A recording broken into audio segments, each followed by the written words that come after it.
మన గుంతకల్ న్యూస్ ని లైక్ చేయండి, షేర్ చేయండి, సబ్స్క్రైబ్ చేయండి. మన గుంతకల్ న్యూస్ లో లైక్ చేయండి, సబ్స్క్రైబ్ చేయండి అండ్ షేర్ చేయండి. థాంక్యూ.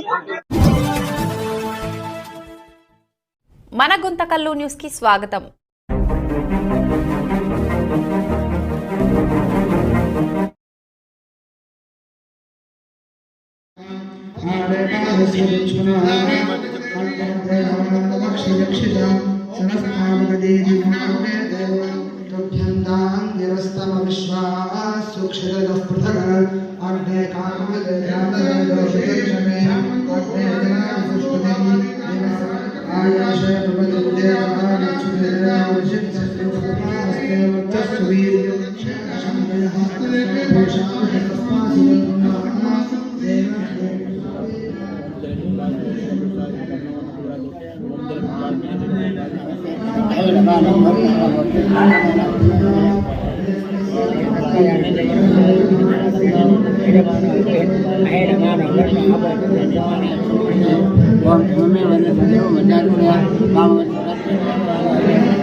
ఓం నమో వెంకటేశాయ కళ్యాణాద్భుతగాత్రాయ కామితార్థప్రదాయినే శ్రీమద్వేంకటనాథాయ శ్రీనివాసాయ మంగళం.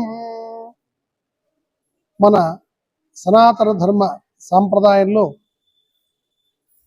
ఈరోజు మన శ్రీ వెంకటేశ్వర స్వామి వారి దేవాలయం నందు లోక కళ్యాణార్థం రైతుల శ్రేయస్సు కోసం వరుణ యాగము అనే శుభ కార్యక్రమాన్ని మనం ఇక్కడ చేస్తున్నాం. ఈ వరుణ యాగం ఎందుకు చేస్తారు అంటే, మామూలుగా ప్రకృతి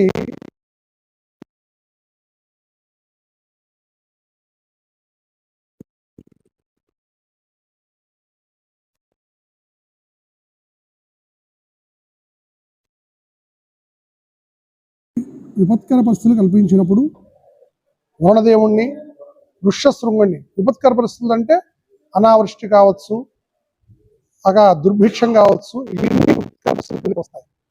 అలాంటి సమయాల్లో మనకు ముఖ్యమైనటువంటిది ఏమప్ప అంటే వర్షం.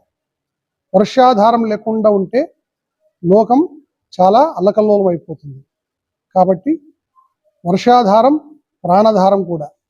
కాబట్టి ఆ వర్ష దేవుడు దానికి అధిష్టాన దేవత ఎవరప్ప అంటే వరుణదేవుడు. ఆ వరుణదేవుడిని మనం ఈరోజు అనుగ్రహం చేసుకునే కోసం సనాతన ధర్మ సాంప్రదాయంలో భాగంగా ఏదైనా ఒక పవిత్రమైన స్థలంలో కానీ దేవాలయంలో కానీ వరుణదేవుణ్ణి ఆహ్వానం చేసి, ఆ వరుణదేవుని యొక్క ఆహ్వానం చేయాలంటే ఆయనకు ఆ కార్యక్రమం నిర్వహించే ఒక గొప్ప బ్రహ్మవేత్త కావాలి. ఆ బ్రహ్మవేత్త ఎవరప్ప అంటే ఋష్యశృంగముని. ఋష్యశృంగుడు ఎవరప్ప అంటే గొప్ప తపశ్శాలి, రాముని యొక్క బావమరిది. ఋష్యశృంగుడు విభాండక సుత మహర్షి యొక్క కుమారుడు. ఆయన విశేషంగా ఆ కుమ్ముల ద్వారా మేఘాలన్నిటి ఆదేశించి వర్షాన్ని తెప్పిస్తారని గొప్ప తపస్సంపన్నుడు. ఆయన ఈరోజు ఇక్కడ దేవాలయంలో మంగళ శాసనపూర్వకంగా అతిథి మర్యాదలతో మంత్రోచ్చారణలతో స్వామివారిని ఆహ్వానించడం జరిగింది. ఇక ఈ రోజు ఈ వెంకటేశ్వర స్వామివారి దేవాలయం నందు ఈ 2 రోజులు రైతుల సంక్షేమం కోసం, రైతుల శ్రేయస్సు కోసం 50 మంది వర్ష దేవుని యొక్క అనుగ్రహం, వరుణదేవుని యొక్క అనుగ్రహం తప్పకుండా జరగాల అనే మంచి సంకల్పంతో శ్రీమాన్ మంచికంటి భాస్కరంగ దంపతులు మరియు శ్రీ విజయలక్ష్మి గారు, వెంకటేశ్వర భక్త మండలి సభ్యులందరూ కూడా ఈ శుభ సంకల్పాన్ని చేపట్టినారు. అందులో భాగంగా మేము మా వంతుగా ఈ మంత్రోచ్చారణలతో ఈ వరుణదేవుని ఇక్కడ ఆహ్వానం చేసి క్షిప్రంగా అంటే శీఘ్రంగా ఉన్నపలంగా స్వామివారు రావాల కిందికి అని స్వామివారిని వేడుకోవడం జరుగుతుంది. ఈ వరుణదేవుని యొక్క అనుగ్రహం కోసం ఈరోజు రేపు గణపతి పూజ, పుణ్యాహవాచన, ఇంద్రాయ దిక్పాలకులు, ఆదిత్యాయ నవగ్రహ దేవతలు ఆవాహన, ఋష్యశృంగ జపము, వరుణ జపము, అదేవిధంగా ఈశాన్యములలో అక్కడ 4 స్వాముల ద్వారా జలబింబాయ విద్మహే నీల పురుషాయ ధీమహే తన్నో వరుణ ప్రచోదయాతు అని వరుణగాయత్రి మంత్రంతో జపము, ఇక్కడ వారుణ శతనువాక పారాయణ, అటు తర్వాత ఈ కార్యక్రమానికి సంబంధించినటువంటి స్థాపిత దేవతలకు ఆవాహన కార్యక్రమం ఈరోజు జరుగుతుంది. ఇక రేపు హరశంభో మహాదేవ విశ్వేశావర వల్లభ శివశంకర సర్వాత్మ నీలకంఠ నమోస్తుతే, గంగాధరుడు నీలకంఠుడు గంగాభవాని తలలో దాచుకున్న వ్యక్తి పరమేశ్వరుడు, ఆయన్ని రేపు జలదిగ్బంధనం అనగా 11 రుద్రాలతో స్వామివారికి అభిషేకం చేసి స్వామివారిని జలదిగ్బంధనం చేస్తాం. మామూలుగా మనం అభిషేకం చేస్తున్నప్పుడు పాణివాటం ద్వారా నీళ్లు వెళ్ళిపోతాయి, అలా వెళ్ళిపోతే దాని అభిషేకం అంటారనమాట.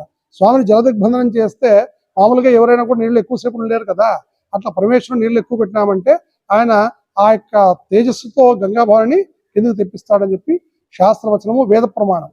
అందుకు రేపు మహాన్యాసపూర్వక ఏకాదశి రుద్రాభిషేకము, విరాట పర్వ పారాయణ, వృక్షశృంగ జపం, అడుపిమ్మట వరుణదేవత వృక్షశృంగ దేవతల యొక్క హోమం, గణపతి నవగ్రహ హోమం, పూర్ణాహుతి ఇత్యాది కార్యక్రమములు, ఆ తర్వాత వృక్షశృంగ యొక్క స్వామివారికి ఉద్వాసన, ఈ కార్యక్రమాలన్నీ వేద ప్రామాణికంగా సనాతన సాంప్రదాయ రీతిలో జరుగుతున్నాం అన్నమాట.